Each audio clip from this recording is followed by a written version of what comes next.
Welcome to Sports Talk with Austin. I'm your host, Austin, and here today on Sports Talk with Austin, in honor of the college basketball season just right around the corner, I did a special team preview with Jeffrey from Only Talk Sports as we preview the 2023-2024 North Carolina basketball season. We talk about all things as Hubert Davis on the hot seat. We give our takes on their ceiling predictions and floor, and we talk about what did he think of the upcoming schedules, what games are winnable and what games are not. Hope you all enjoy. Enjoy. Greetings, people, and salutations. Welcome back to either Only Talk Sports or Sports Talk with Austin, whichever channel you're enjoying, or maybe both if you like a little bit of variety. Just like ice cream, chocolate and vanilla, cookies and cream, and mint chocolate chip. They all taste good and all that good jibber jabber. But that's not the point of the matter here tonight. We're here to talk some college hoops. Can you believe it? We're here to talk college hoops. And what better way to start the college hoops preview than with the North Carolina Tar Heels, ladies and gentlemen? The team that's one of the most controversial, the most loved, the most hated. But, I can't do this from a Louisville perspective. I had to bring in Jeffrey from Only Talk Sports, as you all could tell, to help me out with this because he's the Carolina guy and he's going to help us all break it down. But first of all, let me introduce to you Jeffrey from Only Talk Sports. How are you doing? I appreciate you for bringing me on to talk about North Carolina. I'm doing really well. And like you, I just can't believe you got the NFL and college football on, and just right around the corner in about a month, a little less than a month for some teams, college basketball is back around the corner. I just can't believe it because the fact that college basketball is a sport that we both really enjoy. A lot of people just like college basketball or college football, but we enjoy both. And it's going to be a blast to talk about the Tar Heels. They are a blue blood college basketball program. A lot of people don't like them. A lot of people do. But whatever side of the aisle that you are on toward the North Carolina Tar Heels or college basketball in general, it should be a lot of fun talking about North Carolina. It should be. And to kick off our preview, sometimes a little self-reflection helps. So let's take a trip back in time before we talk about this year's team. Let's talk about last year, the 2022-2023 season in review. North Carolina went 2013, 11-9 in ACC play, and they missed the NCAA tournament altogether, but did get an NIT bid, but happily declined it. So that brings us to the question of, as we go back and look at it, Jeffrey, what were your hopes and expectations for North Carolina coming into the year? Because this team made a national title appearance, returned everybody, and a lot of people were expecting, they're just going to run it back. It's going to be that easy. But looking at it from your perspective as a Carolina fan, what were your thoughts heading into last year? Did you see this outcome possibly even coming? What were your thoughts? Well, I mean, for me, I never usually overhype teams or expect too much. So I know a lot of North Carolina fans were maybe even thinking that they could repeat and get back to the championship game. I never thought that because there were a lot of factors at play. Because if you think about the year before, the 2021-2022 season, North Carolina really struggled. And then they found a spark late in the season, and that's when they went on that tournament run. They were not actually playing that well for the vast majority of that season. They just hit their stride late. But then this past season, where you have the record right there at 20-13, 11-9, they never found their stride. Now, I think a big reason was because Brady Manek was a key piece to that prior year's team, whereas last year with Pete Nance, he had some injury issues going on, and he was not able to replicate the three-point success and the stretching of the defense that other teams had to deal with Brady Manek on the offensive end. Pete Nance just couldn't do that. Baycott was getting double teamed left and right, and then Caleb Love and RJ Davis seemingly just did not imitate what they had at the end of that prior season, where they were both playing well, hitting ridiculous shots, and the offense just didn't flow the same this past season. Did I think they were going to miss the tournament last year? No, I thought they were easily going to make the tournament. I didn't think they would repeat and go back to the title game, but I thought they would be like a 7, 8, 6, or even maybe a 5 seed, somewhere in that range in the tournament, be one of the better teams in the ACC. And I mean, for the most part, if you win 20 games in a power conference in basketball, you're in the tournament usually, especially if you're a team like North Carolina. But the ACC was so down last year, and there weren't enough good teams that they did miss the tournament. But it was disappointing for North Carolina, and I do think that there are a lot of question marks about this year's team that we're about to be getting into. There's a lot of new faces, and they're going to have to find a way to take those problems they had last year and put them in the rear view. Some players are gone, like Caleb Love. He's no longer with the program. He transferred. Pete Nance is out of eligibility, but they got RJ Davis back, Armando Bacot. So it's going to be interesting to see. Can't wait to talk about it. But last year's team definitely was a disappointment. Yeah, a couple of things I want to touch on about last year. You personally, and a lot of North Carolina fans, when did it occur to you that, oh, this team is not the same, this team is not the team that ran it all the way to the Natty, the national championship game? When did you realize, hey, we're not as good as we thought we were? We got a lot of things to adjust. I feel like it was played, to be honest with you. I mean, they just Yeah, I feel like it was in conference play. You look at the way that they played, kind of like early in the season, and you look at a lot of teams' performances early on, and they're struggling, and they finally get it together like that year prior's team. The way that North Carolina played in 2021, 2022, where they were struggling hard and they got it together, I think a lot of people were expecting that from North Carolina this season, that they were going to get it together. But in conference play, they just never did. In that Pittsburgh game, specifically, where they went on the road and lost to a team that a lot of people thought that they would beat. Granted, Pitt did make the tournament, but still, North Carolina just was never getting it together, and they struggled all throughout conference play. And I think that's when people knew that they just weren't that great. Yeah, that's a great point that you bring up. Me, as a Louisville fan, as we all know, when I was watching them, I kind of noticed that too. It was kind of like, this isn't the Carolina team that they brought back, They're kind of struggling, and it's kind of, man, they got some things to fix. Now, a lot of that, which we're going to get into here in a second, falls on Hubert Davis.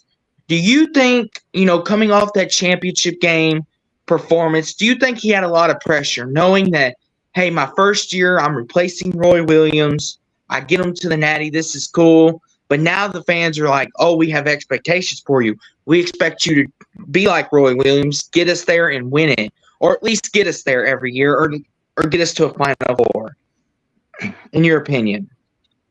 It's a great question. I mean, obviously, if you're going to go to the title game, then a lot of fans are going to expect you to either do it again or get very close. And the fact that they basically had every single starting member of that year's team back except Brady Manek, everyone was expecting North Carolina to just be a fantastic team again. But like I said before, they were not a fantastic team the year before that. They were solid, but they got it together late. And I almost feel in a way that hurt North Carolina, because it did blow fan expectation out of proportion. And it made a lot of people think that North Carolina was going to be, I guess just continuing the success Roy Williams had, and it was just going to keep going in the future, and they're going to be a great team like always. But that clearly has not been the case. Outside of that late stretch in the 2021-2022 season, North Carolina's really struggled under Hubert Davis for the most part. They've had moments, but they haven't been consistently playing well. And I mean, they got swept by Duke last year, which usually North Carolina can win one of those games. It's usually always a 50-50, rivalry. So I don't know. I just think that there are, expectations that are a bit out of proportion for North Carolina fans, but I also think that North Carolina fans should expect them to make the tournament as well. And missing the tournament was not good. I mean, they did not need to make the NIT, and then decline it. That's debatable as well. I felt they should have played, but I understand why they didn't as well. But all around, I mean, this year's team needs to see improvement. Like I said, we're going to get into it, but for Hubert Davis, the expectations are high. He's at one of the blue blood programs in college basketball, so fans are definitely going to expect you to win. I agree. I agree with you. I think, the coaches, they get a lot of blame. It's one of those things, if a team goes, say, 16-14, it's not the players' fault. It's the coaches. And I feel like when you're at a school like Carolina, and you're trying to follow up what Roy Williams did, Hall of Fame career, arguably one of the best basketball coaches to ever do it. And that's an understatement. He's in a league on his own. But we can talk about him another day. But with Hubert Davis, it's like, It's like with John Shire at Duke. It's like you got to give him time. You can't expect him to be Roy Williams overnight. Give him a couple years, and if he still hasn't gotten Carolina to where they want to go, then you can say, okay, this isn't working. Let's find something new.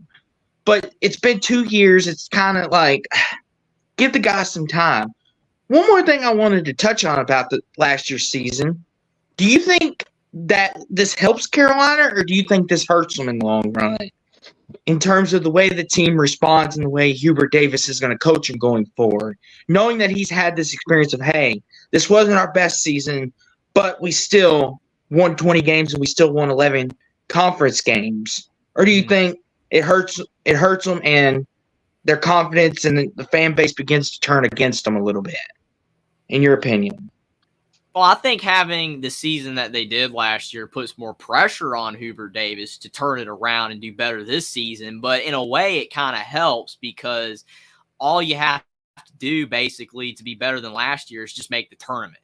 That's not like the hardest thing in the world to do. I mean, they were this close from making the tournament last year. They were literally like one game away.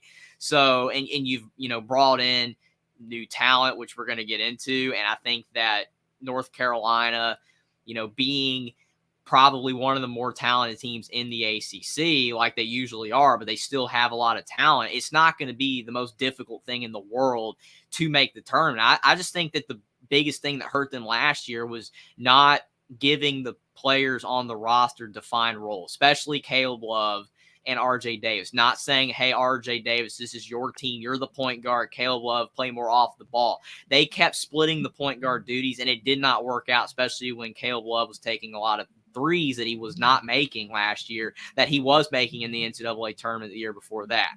So I think for Hubert Davis, the biggest thing for him is he has to find a way to give the roster and the players that are on his roster defined roles that they know that they are best suited to play in, and that will help them win more games. Yeah, I agree. And I'm glad you brought up Hubert Davis because that actually takes us into our next topic. Is Hubert Davis on the hot seat for the 2023-2024 season? What say you, Jeffrey? Are you saying, let's take a chill pill, let's talk about this? Or are you saying this could be dangerous if he doesn't make the tournament again? We could be talking about throwing him out with his bags and stuff and never coming back, in your opinion. Now, I mean, definitely how this season goes is going to play a big role in whether he, I guess you would say, is officially on the hot seat. I mean, basically every coach in college basketball has pressure to some degree. Even the best coaches, the ones that win all the time, like Tom Izzo or Bill Self, they're not on any hot seat, but there's pressure to win. I mean, the fan bases want them to win. And definitely Hubert Davis has pressure. Is he officially on like the hot seat where, oh, if he has a bad season, he's fired? I don't think so, because I don't think if he has another bad year, he will be fired. I think it would take 2 or 3 bad seasons for him to get fired. So in that respect, I don't think he's on the hot seat. But I will say that if he has another bad year, he will be on the hot seat, because at North Carolina, you can't have 2 bad seasons in a row, especially when you have the tight team that you do. They're not depleted of talent. It's not like North Carolina's had a couple bad recruiting classes. No, they're getting talent into the program. That's not a problem. They're still top 25 in talent in the country. So, yes, I would say he's not on the hot seat yet, but he will be if they have another bad year. Yeah, and the thing about it is, I want to put this in a little bit of a perspective. So most coaches, if you're at like the smaller schools, like no offense to the San Diego States and the Florida Atlantics of the world, no disrespect, they had a great season, but their coaches don't get as much pressures because, oh, you're not expected to win. So if you make the championship game, it's like, yoo-hoo, we're going to give you 6 more years. Welcome back. As for the Dukes, the Carolinas, the Kentucky, even the Michigan States and the Purdue's even, they're like, if you don't get us to the championship game, we need to start having a serious talk, mister.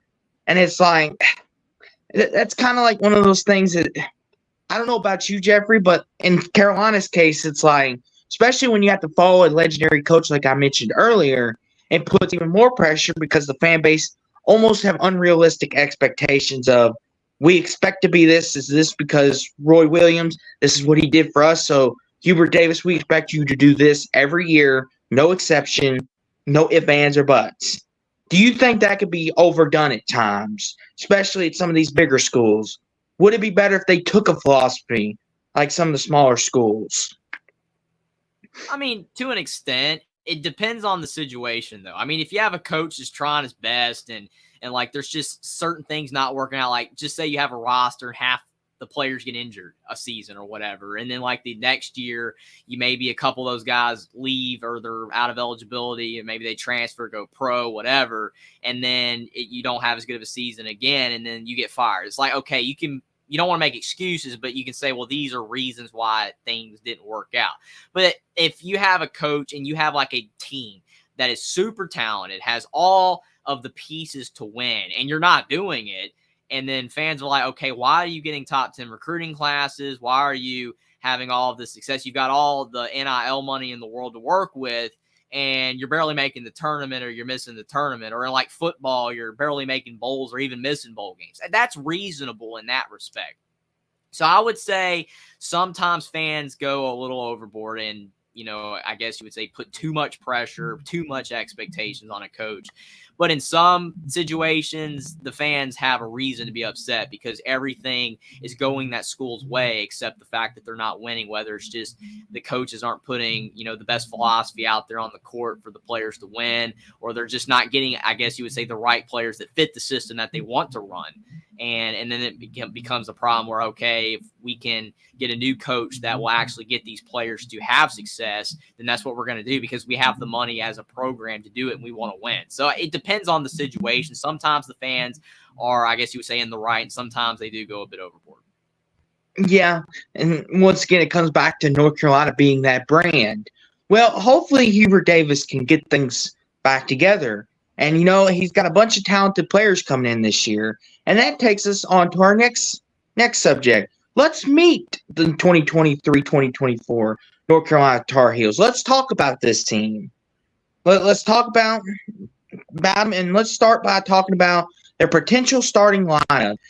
And at point guard, you've got R.J. Davis, who's coming back. You've got Cormac Ryan at shooting guard. Small forward, Elliot Cadeau. Power forward, Harrison Ingram. Center, Armando Bacot. So you got two returning starters, and you got some new pieces in there.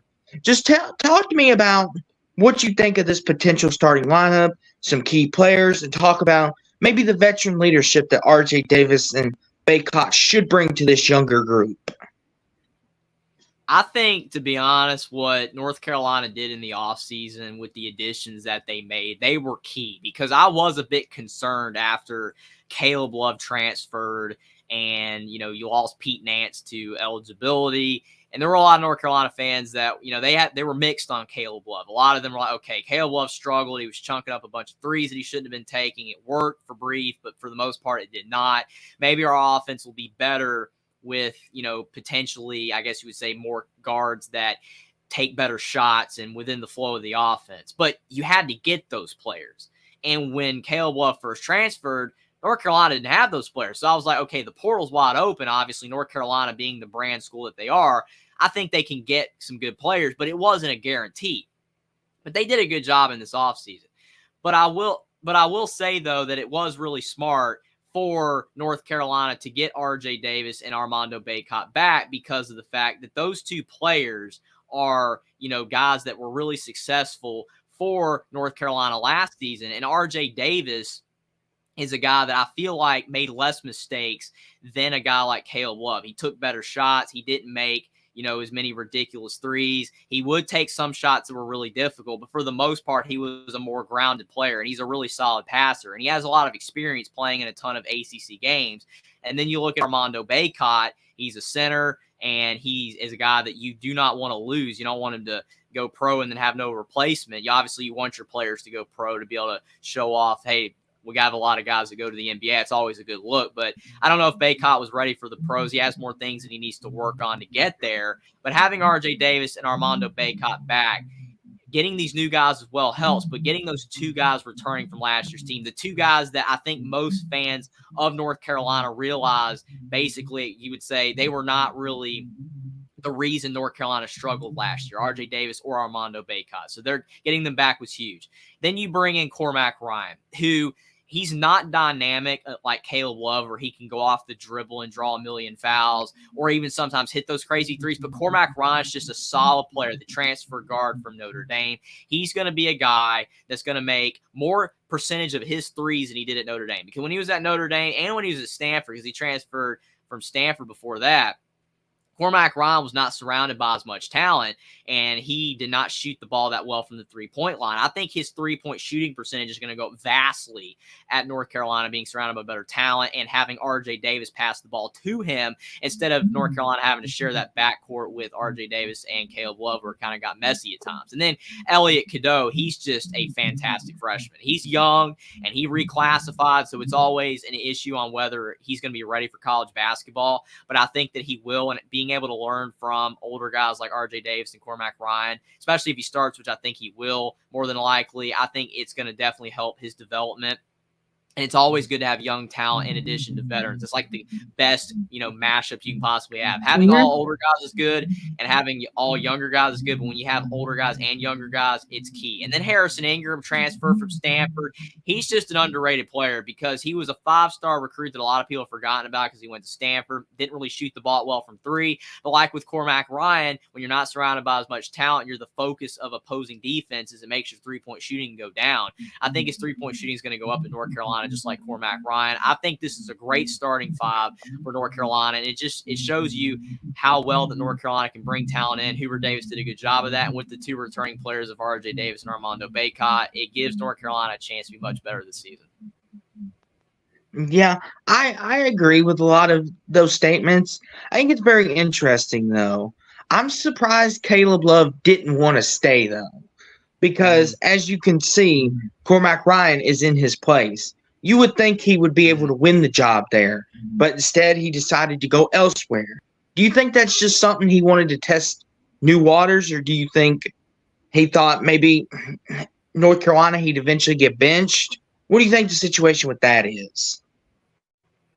It's a great question, and it's something that is really hard to answer because you just don't really know all the behind the scenes of it. I mean, there is an argument to be made that he thought he could have been benched, but I don't really think that his talent is the reason, because he's obviously a more talented player than Cormac Ryan. And he entered the portal before Cormac Ryan even transferred into North Carolina. So, the job was still clearly his. I just think that overall, his style of play did not really fit what North Carolina was going for. And maybe him being now at Arizona, it will work out better out in the desert. Maybe he'll be able to, with the style of play that he has, maybe it works better on that team. We'll see if it does or not. Who knows? But I just think that him and R.J. Davis in the backcourt just didn't always work out at times because both were kind of demanding the ball, weren't really having their proper roles. R.J. Davis, point guard, Caleb Love, shooting guard. So maybe he just felt that it would be better for him to transfer, because I don't really think it was a case where he thought he would be benched. Yeah, it's one of those things. Sometimes I know in the world where NILs have come into play big time, it's like, oh, we'll offer you this amount of money, come play for our team. And it's like one of those that when you're a brand like North Carolina and these other brands, it's like you have more money than some of these smaller schools, and you could be enticed to be taken away from each other. And it's like then you have to go out and find some more talent, which Carolina obviously has no issue doing, as we could tell, because this is a loaded lineup and they should be very good. But, guys that don't get much love, that I think that when these starting fives are just having an off night, who are some key players off the bench, Jeffrey, who could help take some pressure off this team?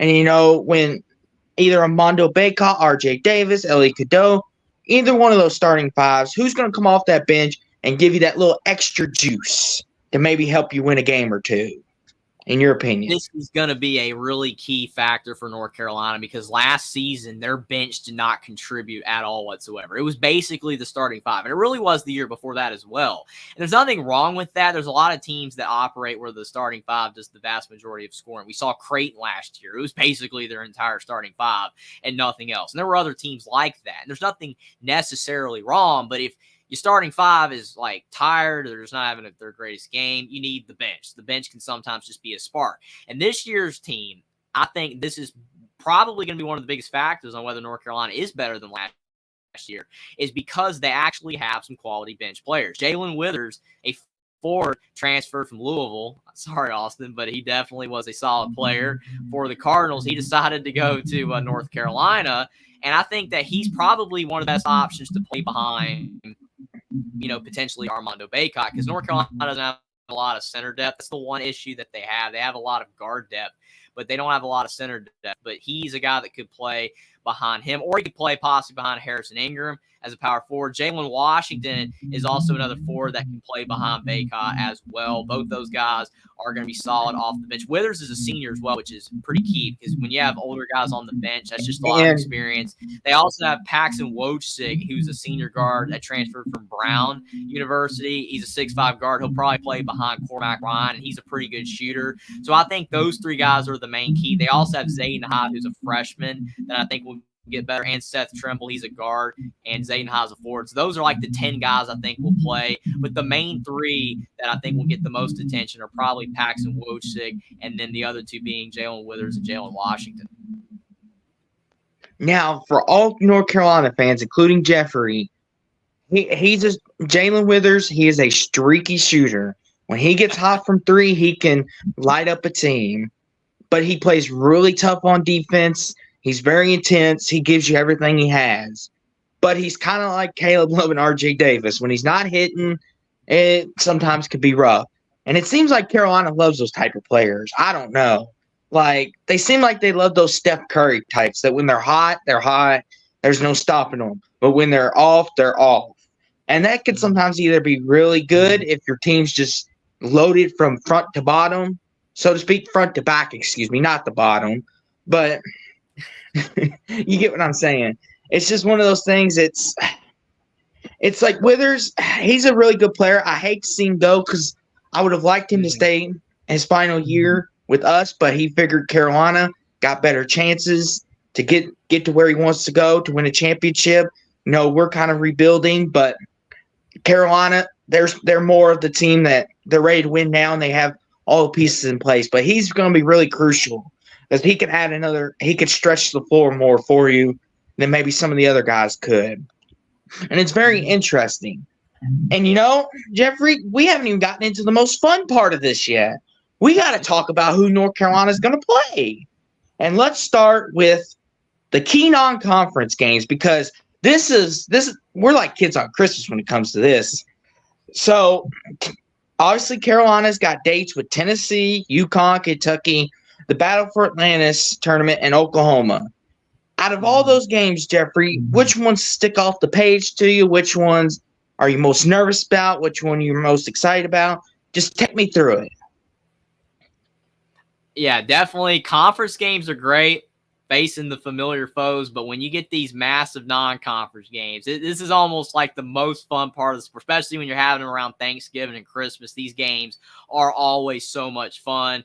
And you look at that non-conference lineup, those are tough games. Like, the weakest opponent in that stretch, besides like whoever they're going to end up playing in the Battle for Atlantis, because there's always good opponents in that. Oklahoma is a good team. Like, they're not a bad team at all in the Big 12, but they're the weakest of those other three, being Tennessee, UConn, and Kentucky. All those teams are going to be ranked in the top 25. Should be anyway when North Carolina plays them, unless somehow one of those teams slip up against the bad opponent and they fell out of the poll. But still, these are high-quality opponents, and North Carolina is going to have to play well if they want to win. I mean, these aren't games that North Carolina is going to play and you're going to say, oh, North Carolina is going to be favored in, especially with the way North Carolina has been playing the last couple of years outside of the tournament run in 2021, 2022. They've been kind of struggling a bit.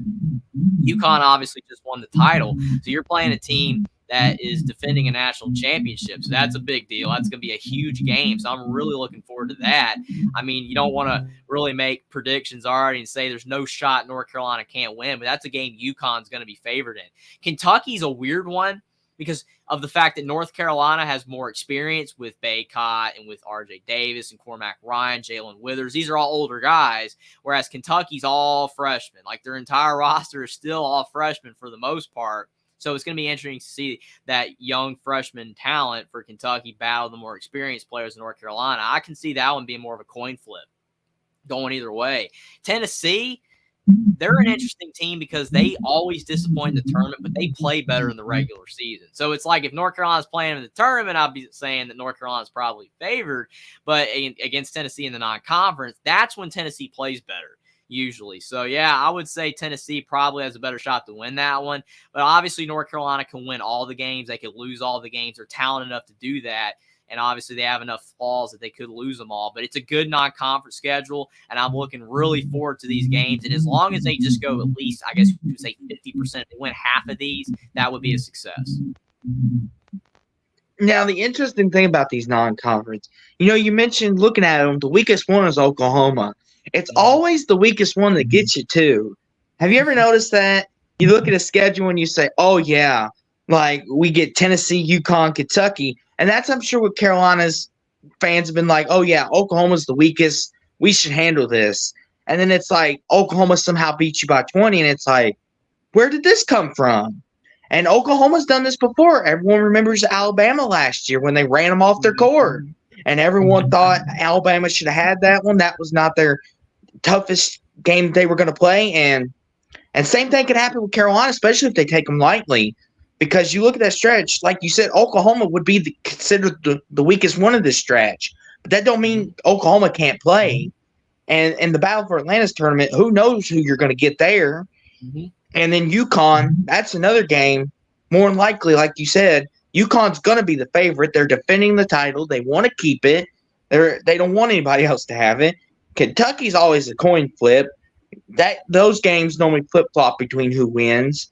And then Tennessee, like you said, if this was a tournament, Carolina would have a pretty good chance to win. But since this is regular season, this is a coin flip as well. And it's like, then it doesn't get any easier because then you got some key conference games you got to worry about. And you got to play Duke twice, which, by the way, we all know that game always delivers. You got Virginia. You got Pittsburgh. You got my Louisville Cardinals. You got Syracuse twice, Miami twice, and NC State. That's no easy stretch either. But, Jeffrey, out of these conference games, which ones concern you the most? Which ones you looking forward to the most? And just what's your overall thoughts on the conference games? Definitely. The ACC, not as strong as it's been like prior, like 5 years ago, something like that. But still, it is a tough conference, even if it's a bit down. But I think there's a shot that the ACC is a bit better this year than it was last year because it was really down. Like Louisville's going to be better. We know that Louisville's not going to be as bad as they were last season going 3-28. That's not going to happen. They should get double-digit wins because their roster is much more talented with the additions Kenny Payne has made. So that's a game you don't want to overlook, just like with Oklahoma.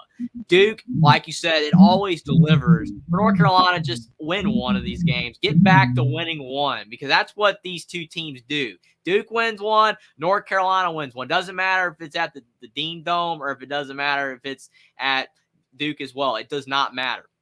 They need to find a way to win one of these games. You just cannot lose to Duke twice like they did last season. That was like the first time they'd done it in a long time. Because, I mean, even in years where Duke's been really good, North Carolina's gone to Cameron Indoor and won before. Like, they've done it. And it's just interesting to see, North Carolina finally lose both games to Duke last season. I was actually shocked because I picked them to win at home, and they fell short in that game, and then they obviously lost on the road as well. So I would like to see them at least split. Virginia, North Carolina's always had problems with Virginia because of the slow style of play. North Carolina's much more of an up and down the floor type of team, especially when Roy Williams was the coach. They've kind of toned that down a bit with Hubert Davis. I kind of like to see North Carolina getting back to running the floor more, crashing the boards as they've always been known for. But Virginia is a team they've always struggled with. They did have a bit more success last year because Virginia really struggled at times, but North Carolina needs to figure out how to beat Virginia's slow offense and basically defense as well. Pittsburgh's an interesting team because Pitt was better last season. North Carolina lost them on the road, but I think Pitt lost. They did lose like their center, John Hughley, to Oklahoma. So that's a news flash that North Carolina is going to be facing him again with a different team. I think Pitt might be a bit worse because they've lost him, but I think they did get a couple transfers. I think they got a guy from Michigan. So we'll see how Pitt looks, but you would think North Carolina, as long as they're improved, would have a better shot to win that game. Louisville can't overlook, like I said. Syracuse you can't overlook either because of the fact that even though you don't have Jim Boeheim anymore, they've got new coaching staff. They brought in some talent. They obviously lost Jesse Edwards. That's a big loss, but I think that they still have enough talent to beat, especially when they're at home. That's always tough when you're playing them at home. Yeah. They did lose some talent. Miami, they've been running up and down the floor as well. So you can't overlook Miami, and NC State's an in-state rival. So like I said, with the non-conference games, North Carolina win a little bit more than 50% of your games, go like at least 12-8, 13-7 type of deal like that. That would be good for North Carolina. Yeah, it's very interesting. I honestly think Miami might be a little more diluted this year because they did lose Wong, but they did have Nigel Pack. He's back, so that does help. But I feel like losing Wong might dilute them just a little bit. But it is Miami.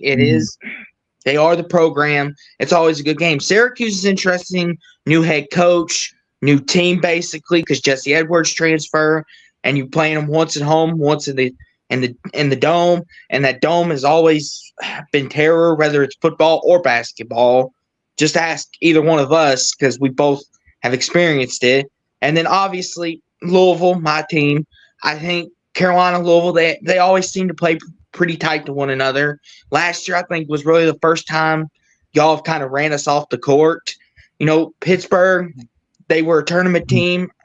I think they might be a tournament team again, but you never know. And then Virginia, Tony Bennett, he's always got them playing defense. And that's one thing Carolina seemed to struggle with, even with Roy Williams. Like you mentioned, Jeffrey, his slow defense, his slow offense almost made North Carolina impatient. Like, really? We're playing this style of basketball?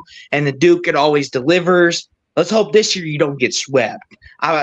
Let's hope, because that's bad for basketball. You need to split. But, yeah, and then your rival NC State. Who knows with them? And they're an interesting team, too, because they have an unorthodox style, too. They're a team that they shoot long threes and then still somehow get the rebound, chuck it back up, and it goes in.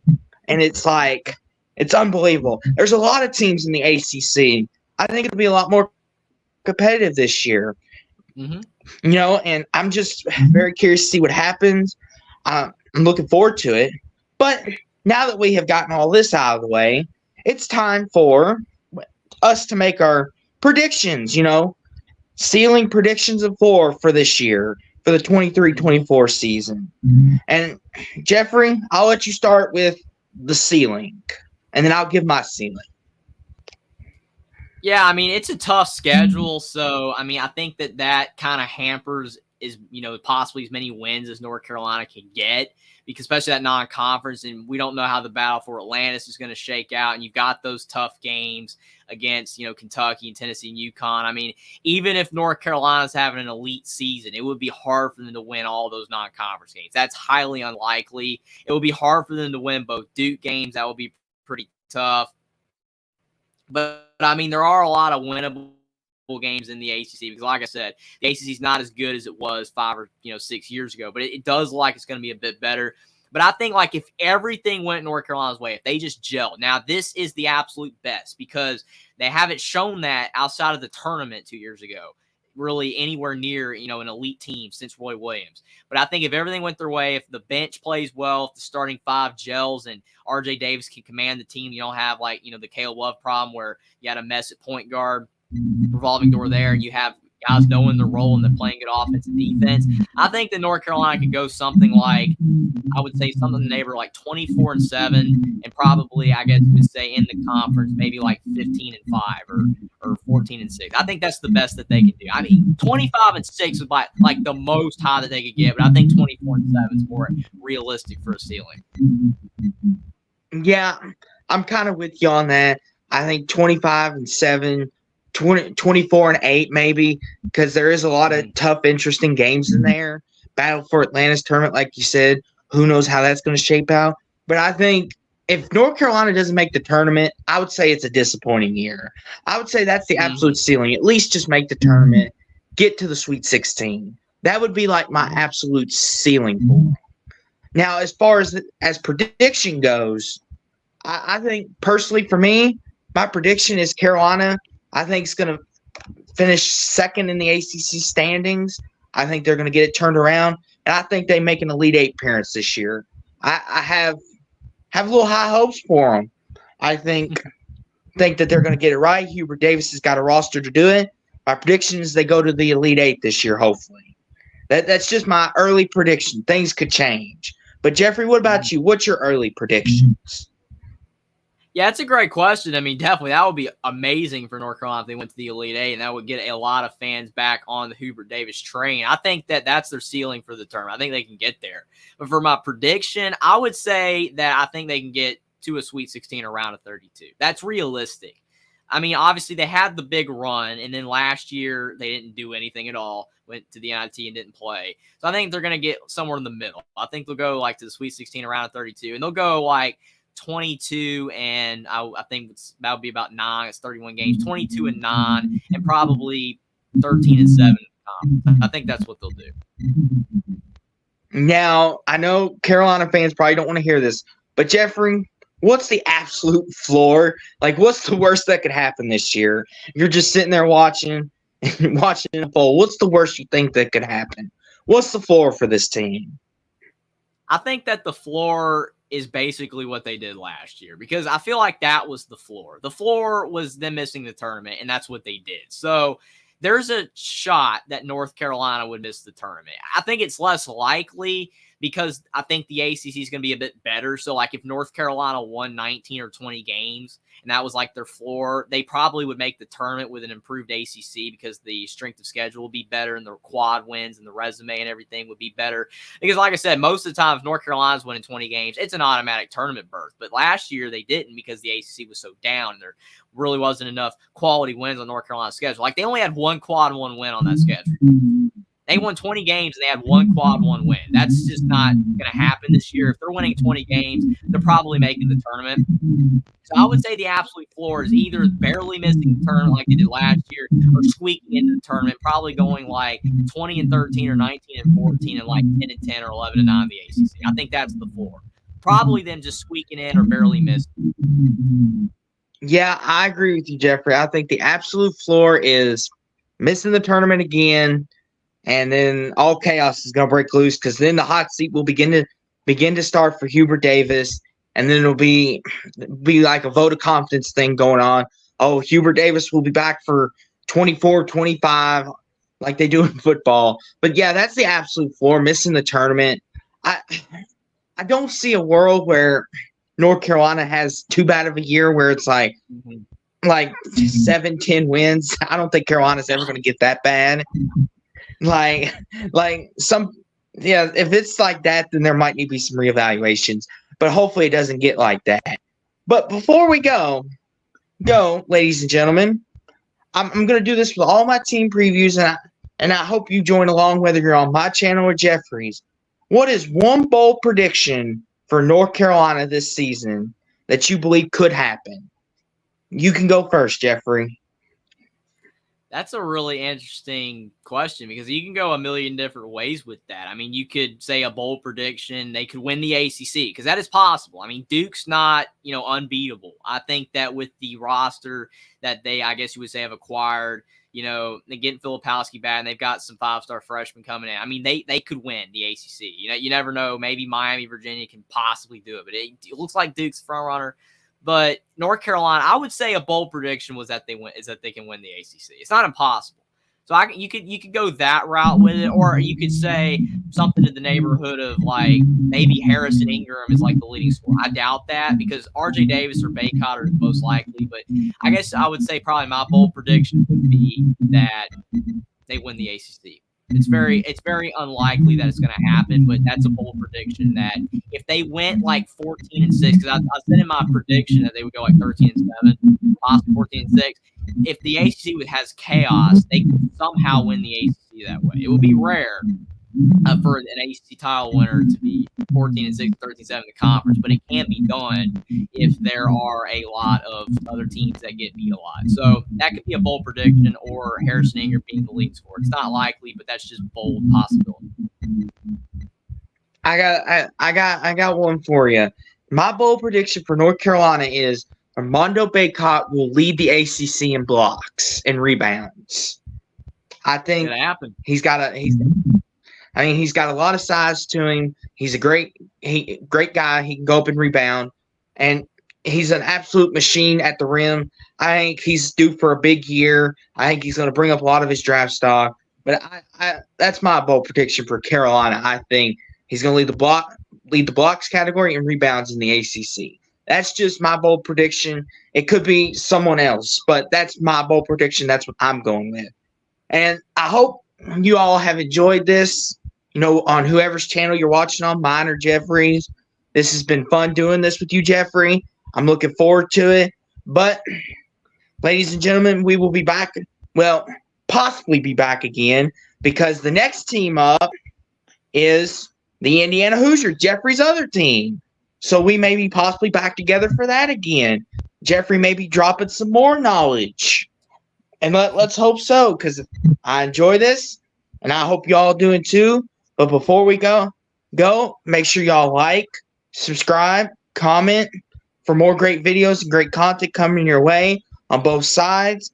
We will see you next time, and hopefully North Carolina has great success this year. But until then, everyone, have a great night.